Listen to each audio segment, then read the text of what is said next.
So thanks for coming to Midas today, Dave. I really appreciate you coming along and looking at what we've done. We're really proud of our Green Initiative, and it's really good to be able to share it with you, and hopefully you'll be able to tell other people what we're doing and maybe use us as an example.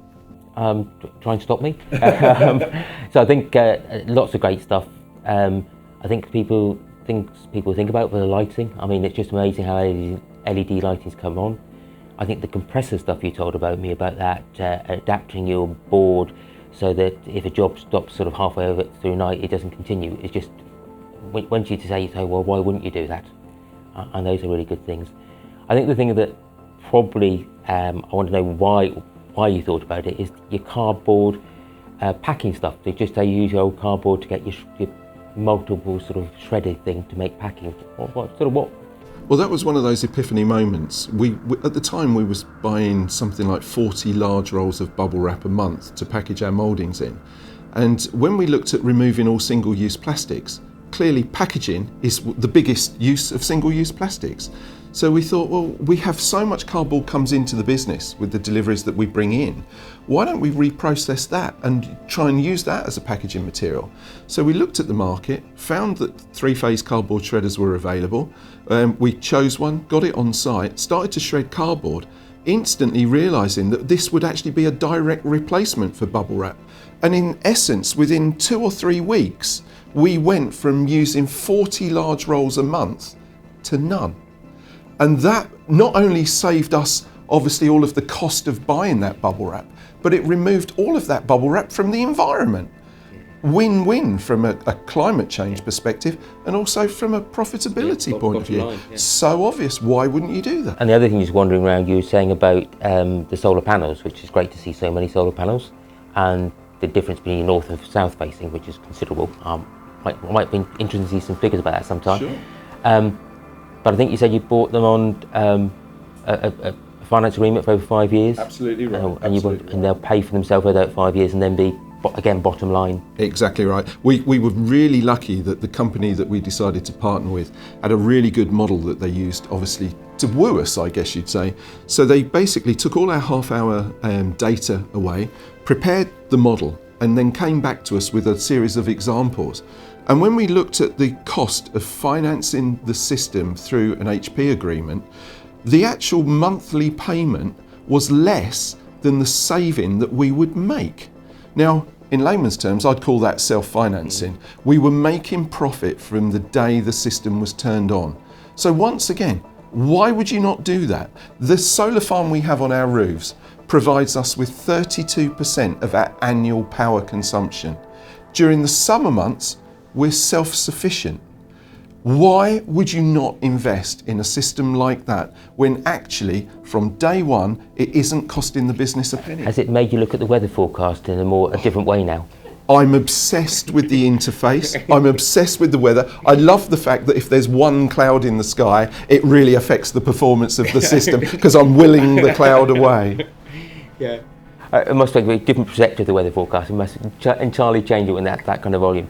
Because you're reasonably heavy energy user, aren't you, for some of the processor you've got in? Yeah, we have our compressor system. That's our largest drawdown on power.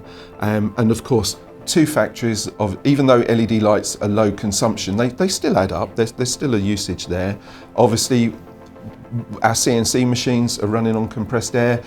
Clearly, they're using compressed air. So the machinery, the compressors, the CNCs, the lights, they do add up. We're running on average in the middle of the afternoon about, on this factory, about 100 kilowatts an hour of consumption. Next door slightly less, but it's significant. So of course, when we get to those June, July, August, September months, where our 217,000 kilowatt hours of production is more than we're using, then we're exporting. And obviously the export not only provides us with an income stream, but it provides us with essentially carbon credits that we can use to offset other aspects of the business. So again, it's a win-win.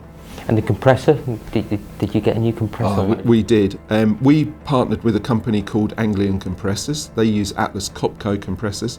They did a survey on our consumption. And even though we put a brand new system in 10 years ago that was financed through the Carbon Trust, those 10 years have seen huge advances in on compressor technology. And so they were able to give us a demonstration that showed that we would achieve payback on a new high efficiency system within 18 months. Once again, why would you not do that?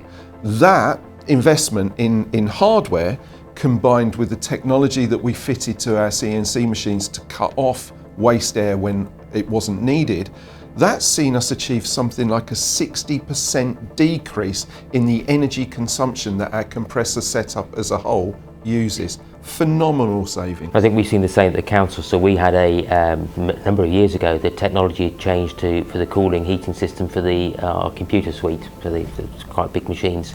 And I think when payback was under a year, I just realised how quickly technology is moving. You can do things that actually heat exchange rather than actually air conditioning. That's absolutely. It's so much better. But likewise in the lighting, we've moved to much better lighting and controlled in terms of movement sensors, but also light sensors. So in my office I've got 4 different lights and they all work independently, go on or off, not quite randomly. It's actually when it's bright, so the one nearest the window hardly ever goes on. It's got to be really dark. The one nearest the door is more frequently. And actually some of that clever technology that's around now that you can really reduce your energy usage is just, you've got to look out in the market, there's some amazing products around. Right. And the thing not to forget is all of these things are fantastic for the planet, but they're great for the bottom line too. That's the thing that people don't seem to realise. In greening your business and being a responsible manufacturer, you don't just help to save the planet, but you reduce your costs. Well, what business wouldn't want to do that, whether they are green-minded or not? It's so simple. And as we're walking around, we sort of asked you about what your customers are thinking and what they're sort of saying. Are they? I think there's a variety, I suspect. But some of them are really engaged, and some of them. They are. There's obviously all different levels, but ultimately, it's really obvious to me that as business is forced to become green rather than doing it out of choice as we've done, well, then they're going to be forced to partner with companies that have good, solid green credentials. So when you look at Midas, carbon neutral, certificated by the Carbon Trust, obviously a carbon net zero business as a result of our partnership with the Forest of Marston Vale. We're moving forward on putting in place ISO 14001 accreditation. Our green credentials are impeccable. Why wouldn't a blue chip company want to partner with a business that not only provides the very best polyurethane mouldings on the market, but does it from a totally responsible point And that's the bottom line. It's you get your business because your product, isn't it? When we're walking around, it's about the quality of the product, and you also is green as well, so you'll get the work from that. Yeah. I was going to ask you a really difficult question about what kind of trees are you planting, and see whether you really know what kind of trees. So I'm not going to do that, because it will probably whatever James at Marston Forest tells you you're planting. So why the sort of partnership with Marston Vale Forest then? Well, that's the key question, and I'm really glad you've asked that. As a business, it's absolutely incumbent on us to be responsible as a manufacturer. So achieving carbon neutrality in process is a fundamental principle for a green business going forward. Obviously, all of the carbon that we generate, that we create in our process is our responsibility, and we take that really seriously. Obviously, we've achieved carbon neutrality now. But the product that we sell to our customers, the embedded carbon within that product is the customer's responsibility. But as we currently stand, and with the climate emergency being so critical right now, I felt that we couldn't rely on our customer base to take responsibility for that embedded carbon quickly. So I decided to do that ourselves. So the only way we can achieve that is to put in place a carbon offsetting scheme that will obviously negate the embedded carbon in our product. Well, I'm not one for spending our hard-earned money on systems and organisations that I can't see, I can't visit, and I can't audit. So I looked as locally as I could, and I think you probably agree that 3 miles down the road, which is where the Forest of Marston Vale is about as local as you're going to get. We were able to create a partnership. We've signed a 5-year contract with the Forest of Marston Vale, from which we will buy our pending issuance units, which enable us to offset 100% of the carbon in all products that we sell with effect from the 1st of January this year. I think if that doesn't show the intent of this business, I don't know what does. We are carbon net zero as of 1st of January.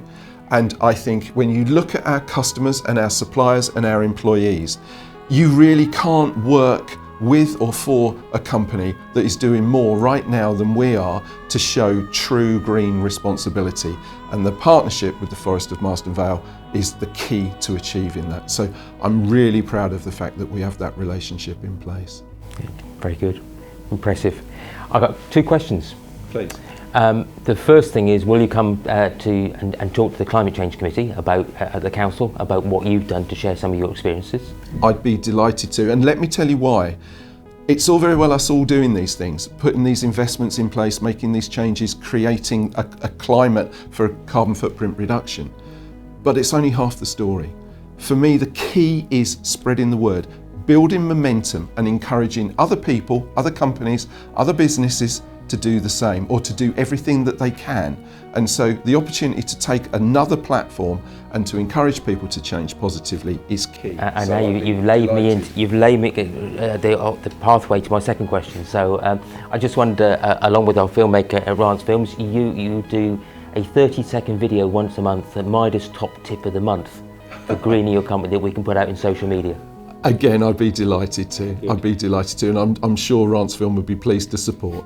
Thanks very much. No, that's lovely. It's been really good talking to you today. Thanks very much. Thanks for visiting.